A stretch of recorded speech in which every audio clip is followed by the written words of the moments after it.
ఆడపిల్లల కోసం రాష్ట్ర సర్కార్ భాగ్యలక్ష్మి అనేటువంటి ఒక పథకాన్ని తీసుకొని రావడం అనేది జరిగింది.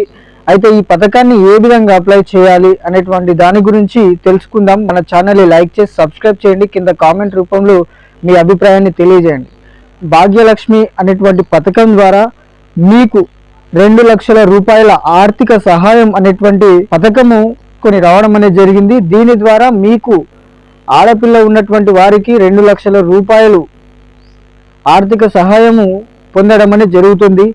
ఈ పథకం తీసుకురావడానికి ముఖ్య ఉద్దేశం ఏంటంటే బీద ఫ్యామిలీలో ఉన్నటువంటి ఆడపిల్లల యొక్క చదువుకు కానీ, వారు ఎదుగుతున్నటువంటి సందర్భంలో వారి యొక్క ఖర్చులకు వారు మరింత ఉన్నటువంటి స్థానంలో ఉండాలి, విద్య ప్రోత్సాహము, వైద్య ప్రోత్సాహము అనేటువంటివి వారికి ఉండాలి అనేటువంటి ఉద్దేశంతో రాష్ట్ర సర్కార్ ఈ పథకాన్ని తీసుకొని రావడం అనేది జరిగింది.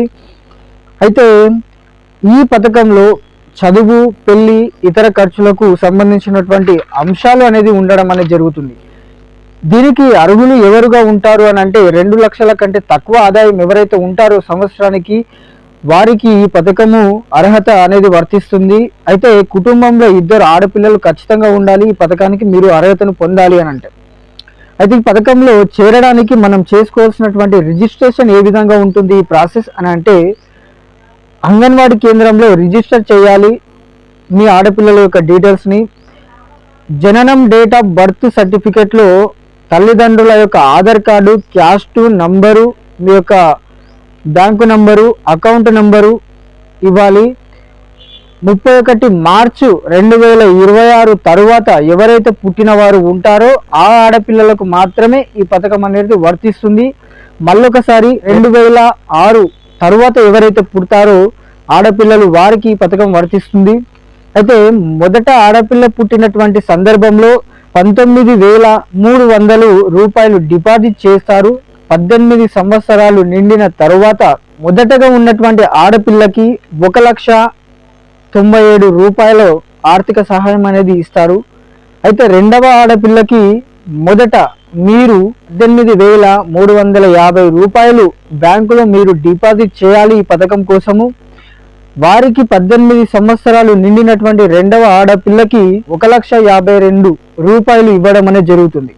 అయితే ఈ పథకము మీకు ఫస్ట్ ఆడపిల్లకి 1,00,000 రూపాయలు, రెండవ ఆడపిల్లకి 1,00,000 రూపాయలు, ఈ విధంగా 2 లక్షల రూపాయల ఆర్థిక సహాయం అనేది మీరు పొందవచ్చు. ఈ పథకము ఆడపిల్లల యొక్క శ్రేయస్సును కోరి వారి యొక్క పెళ్ళిళ్ళు కానీ, విద్య కానీ, ఇతరత్ర ఖర్చుల కోసము ఈ పథకాన్ని తీసుకొని రావడం అనేది జరిగింది. ఆడపిల్లలకు మరింత ప్రోత్సాహం అందించాలి. దేశంలో ఆడపిల్లల యొక్క సంఖ్య తగ్గిపోతున్నటువంటి సందర్భంలో తల్లిదండ్రులకు కొద్దిగైనా ప్రోత్సాహం అందించాలి అనేటువంటి ఉద్దేశంతో ఈ పథకాన్ని తీసుకొని రావడం అనేది జరిగింది. ముఖ్యంగా ఈ పథకము కేవలం కర్ణాటకలో మాత్రమే అమలు కావడం అనేది జరుగుతుంది. అక్కడి ప్రభుత్వము ఈ పథకాన్ని ప్రారంభించింది కూడా. అయితే ఈ పథకాన్ని దేశవ్యాప్తంగా కూడా ప్రారంభించాలి అనేటువంటి ఉద్దేశంతో ఈ పథకాన్ని మీ ముందుకు తీసుకొని రావడం అనేది జరిగింది. అయితే ఆంధ్ర, తెలంగాణ 2 రాష్ట్రాల ప్రజలు ఈ పథకాన్ని రావాలనేటువంటి ఆలోచనలో కూడా ఉన్నారు. కాబట్టి రాష్ట్ర ప్రభుత్వం ఈ పథకాన్ని ప్రారంభిస్తే ఆడపిల్లలకి మరింత ప్రోత్సాహము, తల్లిదండ్రులకు ధైర్యాన్ని ఇచ్చినటువంటి సందర్భము మనం ఈ పథకం ద్వారా చూడొచ్చు.